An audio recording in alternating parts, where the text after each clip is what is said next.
Donnie and Dolly. The team is supported by ableauctions.ca. Closing your business? We can help.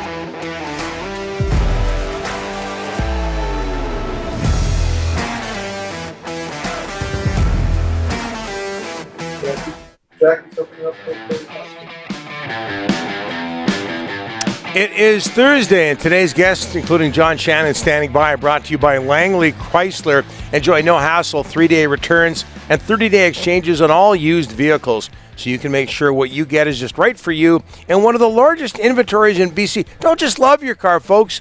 Love buying it at langleychrysler.com, as we're joined by NHL Analyst, co-host of the Bob McCown podcast, John Shannon. How are you, sir? Great. Well, with no Rick, what this means, Donnie, is that we can reminisce about the 78 Canucks, the 64 Lions, the Whitecaps, and Willie Johnson. We can do anything we want. Well, there are people who are holding you to your request to do the BC Lions fight song on air. Maybe for another day. I'm not sure, unless you want to go right ahead. You know what? I'm actually sitting in the Air Canada Lounge, and I don't want to disturb everybody else around me, but I will. I'm not reneging from my promise, because I'm going to get grief from my family if I don't do it. So, but it will happen. I trust you. I promise you, it will happen. And I can't. The team is playing so well. Everybody's going to be on the bandwagon. We just need more than 14,000 people there. That's all. Yeah, no kidding. In Ottawa tonight, by the way, the 78 Canucks. I believe 78 was the year they changed to the Flying V's. So yes, we could go on for a long, long time about those. I didn't mind them. Jake Milford. That's Jake Milford's time with the team. So. Yep. I always had a soft spot for Jake Milford because he was a dead ringer for my dad, who's also no longer with us. Okay, so the fascination and the great trivia answer that is Jake Milford is that when Eddie Shore traded a player for a couple of NHL quality goal nets, he traded Jake Milford. You said you were going to bring up the 78 Canucks and the 64 Lions. Now you're bringing up Eddie Shore. I think you've gone too far, John. What a character he was. Hey, John, Hall of Fame. I'm looking at the list here. Alex McGillney, Theo Fleury, Keith Tkachuk, Jeremy Roenick, Brian Propp. You know the list. Over 1,000 points. The numbers are very, very good for those players. Is there a common thread? Why can't they get in? It's a really good question. I think if anybody follows me on social media, I've been an Al McGillney follower and real supporter of the last few years, and don't understand why he hasn't got any traction. The problem becomes, Donnie, is that every year there seems to be people more deserving. And particularly this year's a great year when you, in Canuck terms, when you think about, well, would you rather have Roberto Luongo in or Al McGillney? And the answer is I think Roberto Luongo deserves to be in this year as a first-time balloter. And then you have the issue of Daniel and Henrik. So all of a sudden, it becomes a bit of a popularity contest at the moment. And it's really a shame in so many ways. But it's just a fact of what we've gone through. You throw Mike Vernon into that list too. Mike Vernon was nominated for the Hall and won a Conn Smythe, won two Stanley Cups. Deserves to be in the Hall of Fame too. It's just getting to the point where there are a lot of people outside looking in because there are so many great players coming out of the late 90s and early 2000s that have now retired for 4 or 5 years that they also deserve to be in. So it's a problem. It's disappointing for some people, but it's almost a good problem because we're paying tribute to some great players at the same time. And I realize some of those gentlemen rub people the wrong way, and that doesn't help their cause. Henrik Lundqvist is going to get in next year, so that'll take up some room as well. Hey, the Sedins get in, John. You grew up in BC. You've lived elsewhere for a significant period of time. What's the opinion of the Sedins, or what was the opinion of the Sedins outside of Vancouver, where they are legends? Oh, I think there was ultimate respect. I think when, for 2 generations of hockey fans, I think that when they talked about the Vancouver Canucks, whether it goes all the way back to when they started just after, the West Coast Express and Marcus and Todd and, and Brendan, they represented what the Vancouver Canucks were all about for, all that 15 or 16 years.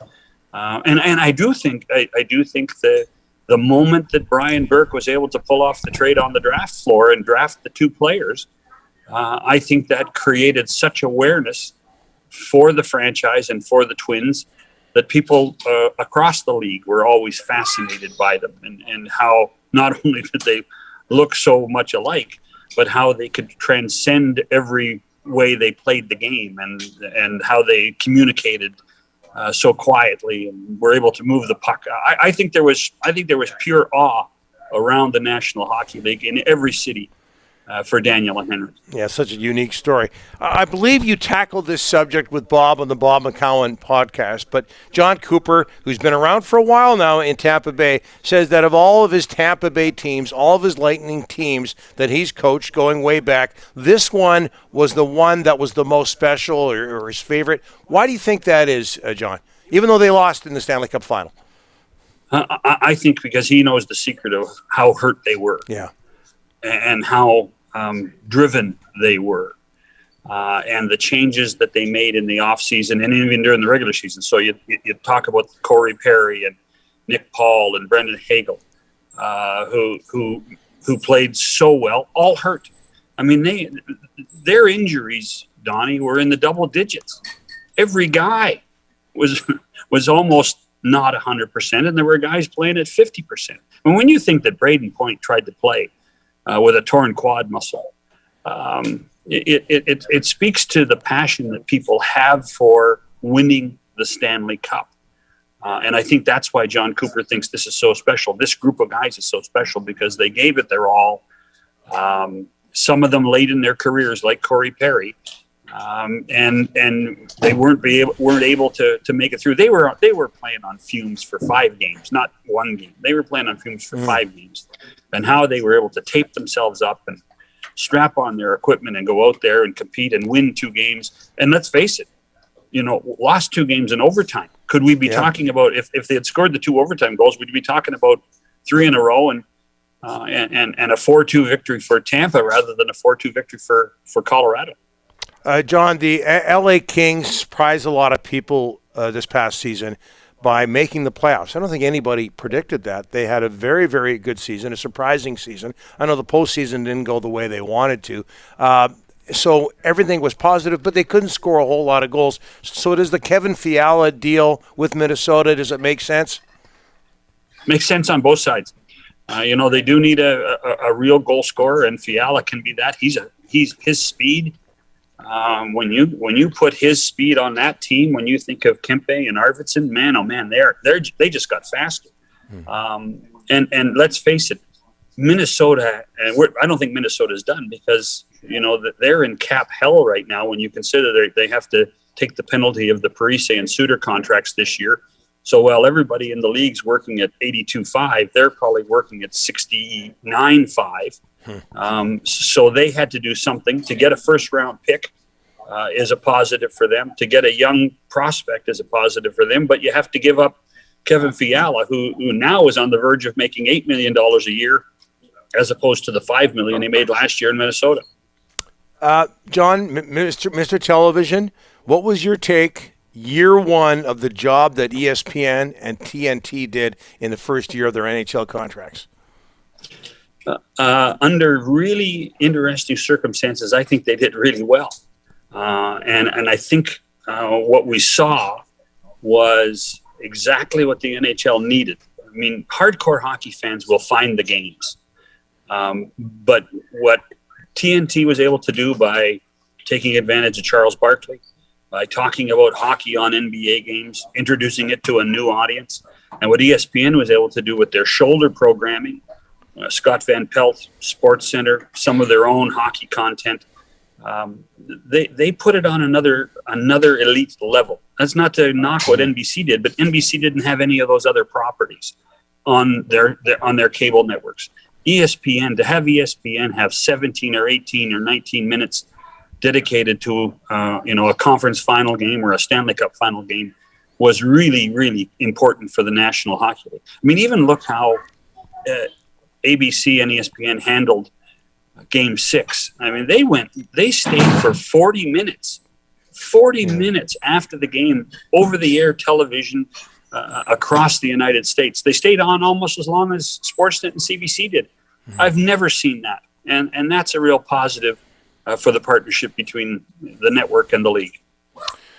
John, as we let you go, probably a good idea for you not to, I don't make light of this, but good idea not to sing the Lions fight song. You might not be able to get on that flight here. Aboard. If I sing the Lions fight song here, that this is Toronto, where nobody knows what the Argos are anyway. Yeah. So, yeah. So, yeah. So anyway, if I fight the Lions fight song, I might get 3 guys over on the other side who are Lions fans that might chime in with me. So, is that ever going to turn around, by the way, John, in Toronto? I don't know. I mean, I don't know. I wish it would. But it's going to be difficult. The Raptors are dominant. The Maple Leafs are dominant. Yeah. The Jays are so big. The Jays are so big. I know. And then there's that hardcore following for the soccer team here that are much more loud, avid than the football fan is here. The football fan here, they still exist here. They just live in the suburbs. They don't live in the city. Yeah. That sounds really familiar, if you know what I'm talking about, John. Yeah, absolutely. Well, having mentioned the Lions fight song. Okay? Yeah. John, safe travels. Thanks for doing this. Appreciate it. All right, Donnie, and make sure Rick gets well soon. Yeah, I'll send him your regards. Thanks, John. Appreciate it. You know what was strange? When I used to spend a lot of time when I was working at Sportsnet, and I'd spend a lot of time in Toronto at the downtown hotel that you always bug me about, I was surprised by how many more people in Toronto were Hamilton Tiger Cats that I ran into or that I worked with. Hamilton Tiger Cats fans. Very few people talked about the Argos, despite the fact that I wasn't in Hamilton. I was in Toronto.